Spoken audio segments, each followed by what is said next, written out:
Hey fam, listen up. There are souls in this world who give without keeping score, who love without conditions, who show up, stay loyal, and pour themselves out for people who treat that kind of heart like it is ordinary. And if that sounds familiar, if something in those words just touched a place inside you that you have been trying not to look at, then this is for you. Welcome. I am glad you are here, because today we are going to talk about something that does not get said enough. Something that the kindest, most genuine, most deeply feeling people in this world desperately need to hear. We are going to talk about what happens when a beautiful soul gets treated like a doormat.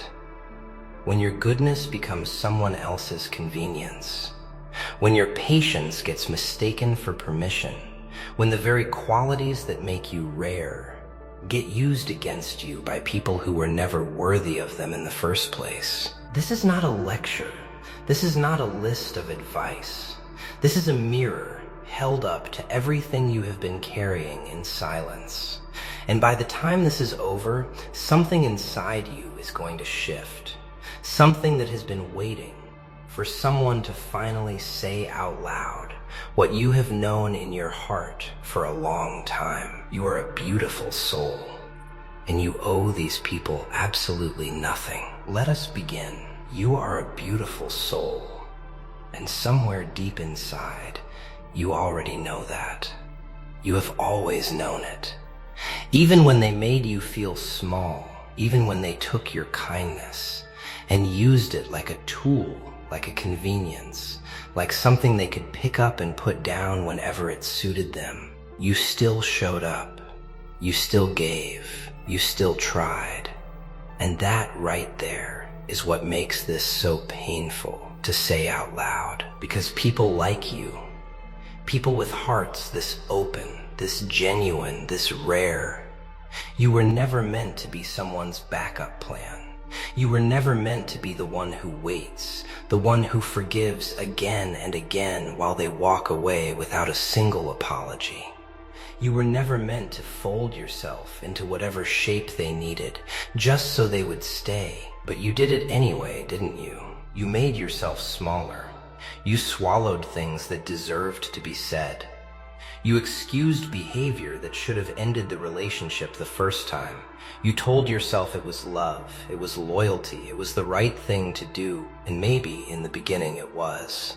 Maybe your intentions were pure, but somewhere along the way they stopped meeting you where you were, and you kept walking toward them anyway. That is not strength.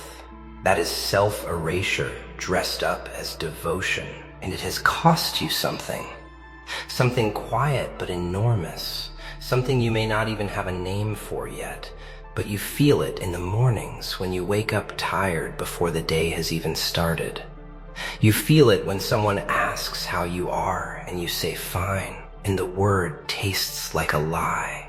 You feel it in the way you hesitate before speaking, as if your own voice needs permission to exist in a room. That is what it feels like to have given too much to people who gave you too little in return.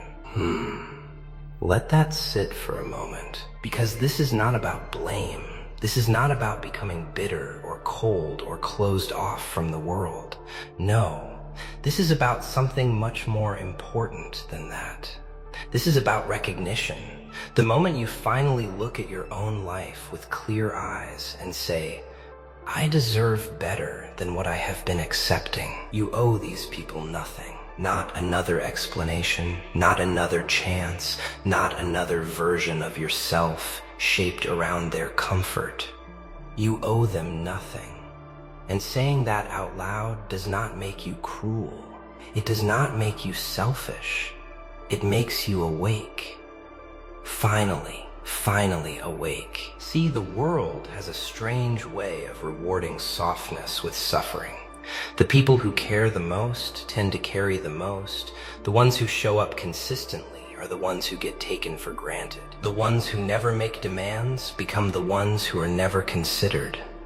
And society will tell you to keep giving, keep forgiving, keep turning the other cheek, as if your peace of mind is a sacrifice that was always meant to be made. But nobody talks about the cost. Nobody talks about what it does to a person over time when they are always the one giving and never the one receiving, when they are always the one reaching out and never the one being reached for, when they pour and pour and pour until there is nothing left, and then look around wondering why they feel so empty. Well, here is the truth they never told you. Kindness without boundaries is not virtue. It is an open wound, and the wrong people will spend their whole lives picking at it. You were not put here to be used. You were not designed to be a doormat for people who cannot appreciate depth, who cannot hold space for realness, who only want from you what benefits them and disappear the moment you need something back. Those people are not your community. They are not your tribe. They are not even truly your friends. They are just people who found something good in you and decided to take advantage of it. And the saddest part, you let them. Not because you were weak. Nah, you were never weak. You let them because you believed that if you gave enough, if you stayed long enough, if you were patient enough, they would eventually see you the way you see them. You believed your love and your loyalty would eventually be returned. But here is what nobody wants to say out loud. Not everyone is capable of seeing what you are. Not everyone has the emotional depth to recognize something genuine when it is standing right in front of them. Some people have been so conditioned by shallow connections, by transactional relationships, by a world that taught them to take more than they give, that they genuinely cannot comprehend what real devotion looks like. And when they encounter it in you, they do not cherish it. They exploit it, and you kept waiting for that to change. You kept hoping. You kept adjusting. You kept blaming yourself, telling yourself, maybe if I do more, maybe if I ask for less, maybe if I just hold on a little longer. But that day never came. And deep down, somewhere in the part of you that knows the truth, before your mind is willing to accept it, you knew it was never coming. That is the wound. That is the real one. Not the betrayal itself, but the years you spent hoping it would not be a betrayal. So what do you do now? You do not explode. You do not collapse. You do not beg for closure from people who were never honest enough to give it. You do something much harder and much more powerful than any of that. You turn inward. You go quiet in a way that most people will never understand. Not quiet like defeat. Not quiet like giving up. Quiet like someone who has finally stopped wasting energy explaining themselves to people who were never listening.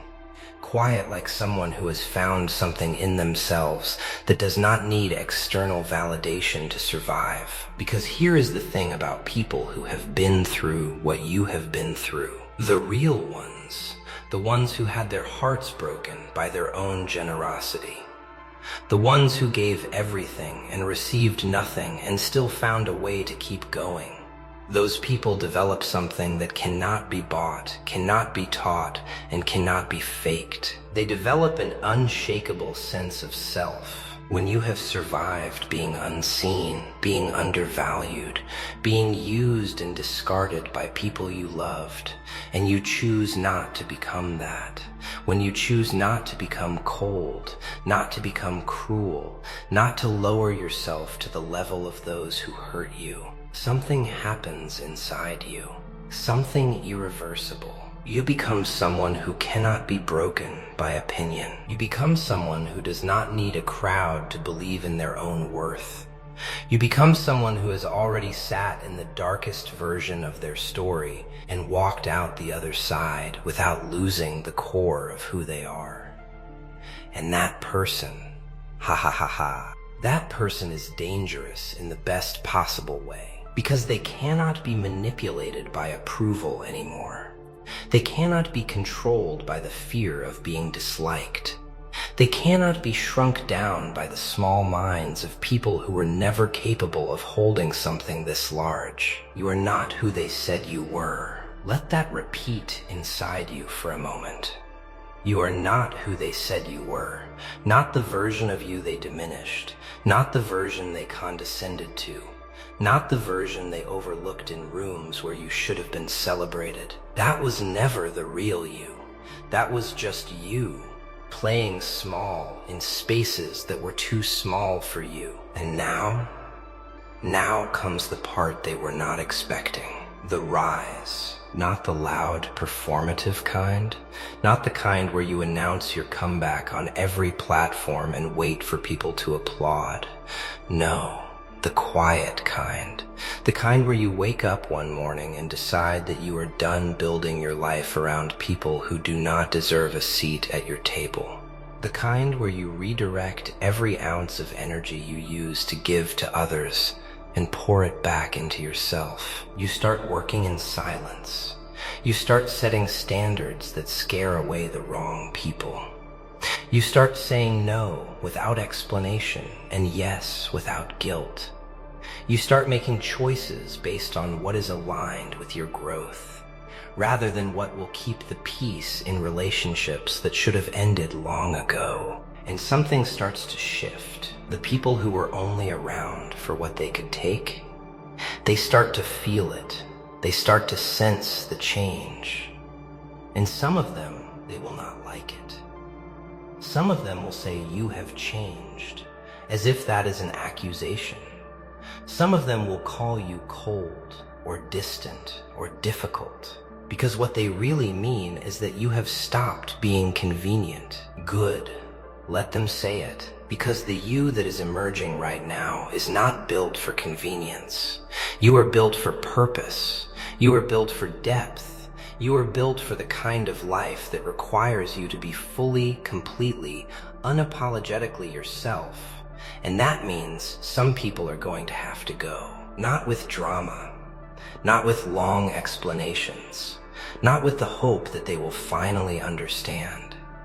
Just let them go. Release them with the same grace you gave them while they were taking from you. And then walk forward, because the most extraordinary thing happens when you stop carrying people who were never willing to carry themselves. You get lighter, not just emotionally. You get lighter in ways that show up in how you move, how you speak, how you enter a room.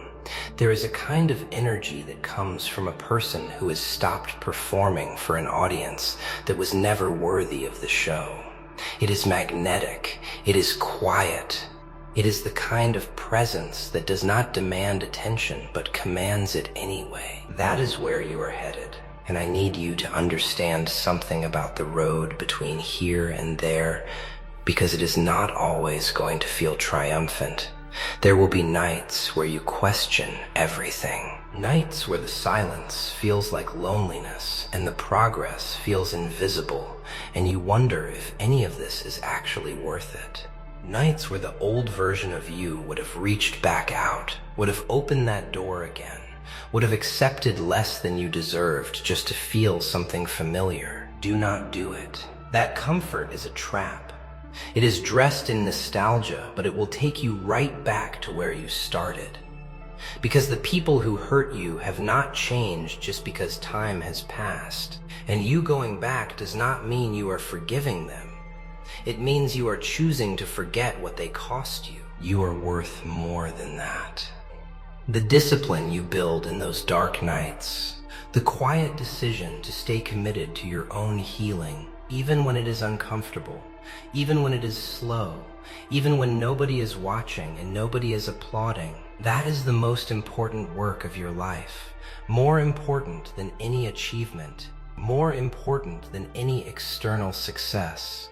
Because who you become in that process, that is what everything else in your life will be built on. And when you look back from a place of genuine peace, not the peace of someone who gave up, but the peace of someone who fought for themselves in the most personal, private, profound way possible, you will understand why it had to happen exactly this way. Every person who underestimated you contributed to the version of you that cannot be underestimated anymore. Every betrayal sharpened your discernment. Every moment of silence where you wanted to scream but chose to breathe instead built a level of composure that most people will spend their whole lives trying to find. They did not break you. They built you. Wow. Let that land. The very things designed to diminish you became the materials for your construction.